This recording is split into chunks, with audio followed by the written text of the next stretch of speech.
May I come in, sir? आइए आइए, Good afternoon, sir. Good afternoon, ma'am. Good afternoon, sir. बैठिए। Thank you, sir. अपने बारे में कुछ बताएंगे दिव्या? सर, मेरा नाम दिव्या है। मैं हरियाणा के महेंद्रगढ़ डिस्ट्रिक्ट से हूँ। मैंने अपनी स्कूलिंग जवाहर नवोदय विद्यालय से की है।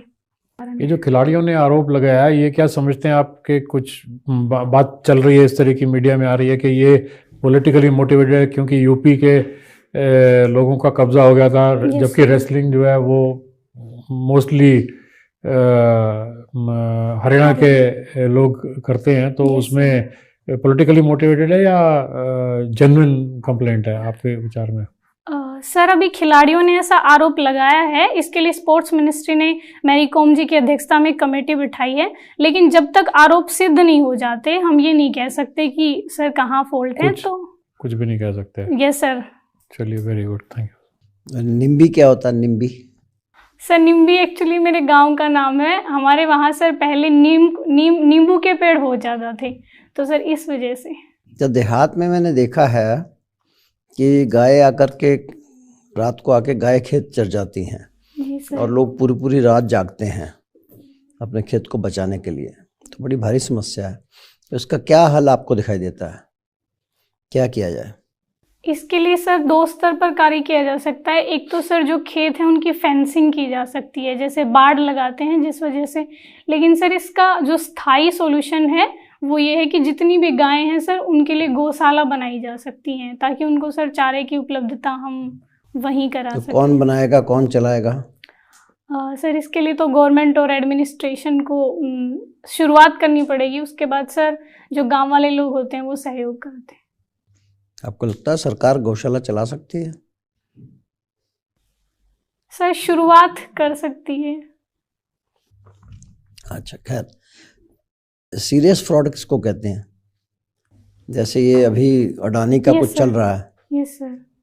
सर ये बेसिकली स्टॉक मैनिपुलेशन को लेकर है। अगर इसको सीरियस फ्रॉड कैटेगरी में गिना जाए तो कितनी मात्रा के ऊपर इसको सीरियस फ्रॉड में गिना जाता है? सॉरी सर, टेक्निकली 100 करोड़ के ऊपर हो जाए तो सीरियस फ्रॉड कहते हैं। Okay sir. अभी भारत चीन के साथ जो आबादी के मामले में क्या हुआ कुछ? सर 2024 में भारत सबसे बड़ी जनसंख्या वाला देश बन जाएगा और चाइना की ग्रोथ रेट सर लगातार घट रही है उनकी पॉपुलेशन की। तो जो आबादी है इसकी क्वालिटी को कैसे नापा जाता है? मतलब क्या क्या पैरामीटर्स हैं जिससे बताया जाता है कि भाई इनका जो ओवरऑल हेल्थ है वो अच्छी है? सर इसके लिए ह्यूमन डेवलपमेंट इंडेक्स है। उसके मुख्य आइटम क्या है उसमें?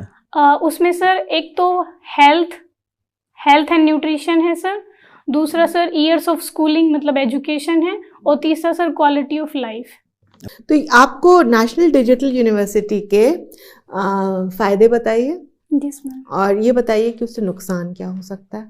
मैम, नेशनल जो डिजिटल यूनिवर्सिटी है उसका एक फ़ायदा ये है कि मैम इंफ्रास्ट्रक्चर की हमें उतनी ज़रूरत नहीं होगी डेवलप करने की। हम डायरेक्ट ऑनलाइन गैजेट्स के माध्यम से बच्चों को इनरोल कर सकते हैं, पढ़ाई कर सकते हैं। और दूसरा मैम ये होगा कि हम हाइब्रिड एजुकेशन शुरू कर सकते हैं इसके माध्यम से।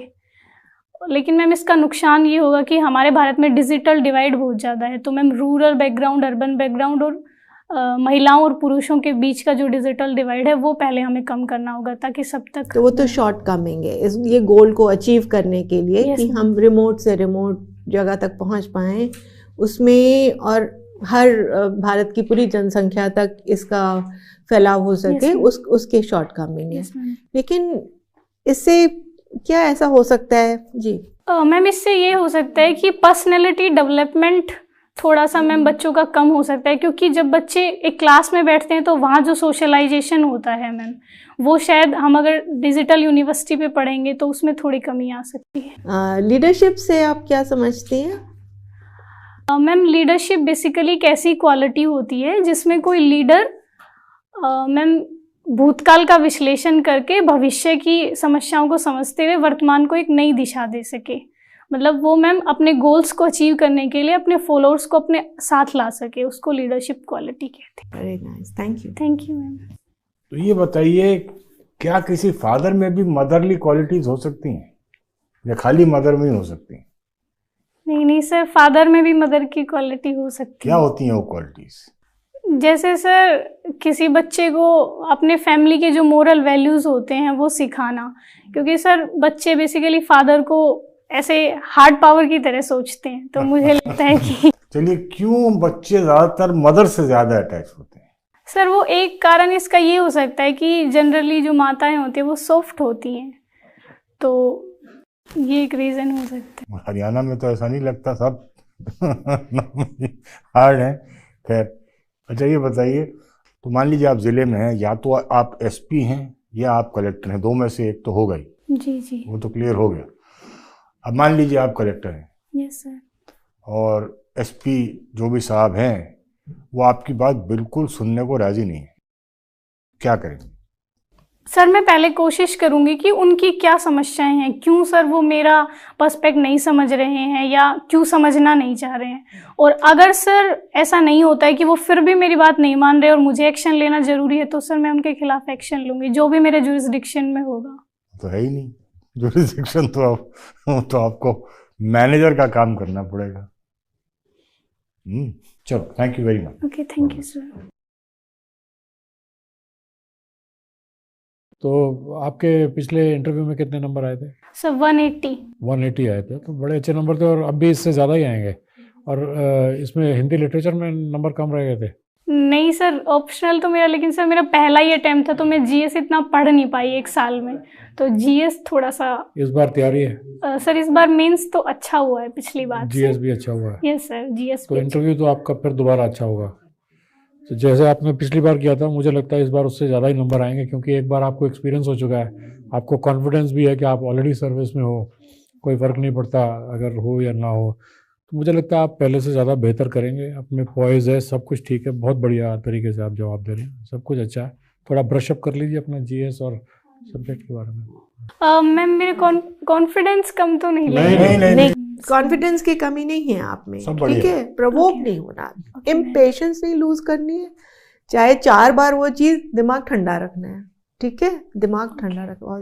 क्योंकि वहां कई बार जाकर हम लोग ना, स्पेशली लेडीज। और बाकी जब आप उत्तर देते हो तो जिसको उत्तर दे रहे हो उसके अलावा भी सब पे थोड़ा सा देख लिया करो।